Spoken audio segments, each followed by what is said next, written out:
Hello friends, പുതിയൊരു വീഡിയോയിലേക്ക് എല്ലാവർക്കും സ്വാഗതം. ബാഴ്സയ്ക്ക് വേണ്ടി മികച്ച പെർഫോമൻസ് കാഴ്ചവെച്ച ഒരു താരമായിരുന്നു പെപ് ഗാർഡിയോള. അദ്ദേഹം ഒരു പ്ലെയർ ആയിക്കൊണ്ടും കോച്ചായിക്കൊണ്ടും ബാഴ്സയ്ക്ക് വേണ്ടി മികച്ച പെർഫോമൻസ് കാഴ്ചവെച്ചിട്ടുണ്ടായിരുന്നു.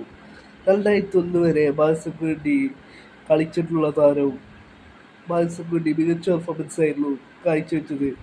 പിന്നീട് 2008 മുതൽ 2012 വരെ ബാഴ്സയുടെ കോച്ചായിട്ടും പെപ് ഗാർഡിയോള ഉണ്ടായിരുന്നു. 3 ലാ ലീഗ കിരീടവും പെപ് ഗാർഡിയോളയുടെ കീഴിൽ ബാഴ്സലോണ സ്വന്തമാക്കിയിരുന്നു. മറ്റു നിരവധി കിരീടങ്ങൾ പെപ് ഗാർഡിയോളയുടെ കീഴിൽ ബാഴ്സ സ്വന്തമാക്കിയിരുന്നു. ഇപ്പോൾ ഇതാ പെപ് ഗാർഡിയോളയോട് അദ്ദേഹം ഇനിയൊരു നാൾ ബാഴ്സയുടെ ഹെഡ് കോച്ചായി വരുമോ എന്നുള്ള ചോദ്യത്തിന് പെപ് ഗാർഡിയോള പറഞ്ഞിരിക്കുകയാണ്. പെപ് ഗാർഡിയോള പറയുന്നു ഇറ്റ്സ് ഓവർ എന്നാണ് ഇപ്പോൾ പെപ് ഗാർഡിയോള പറയുന്നത്. അത് ബാഴ്സയുടെ ഹെഡ് കോച്ചായിരിക്കുക എന്നുള്ളത് വളരെ മനോഹരമായിട്ടുള്ള ഒന്നായിരുന്നു.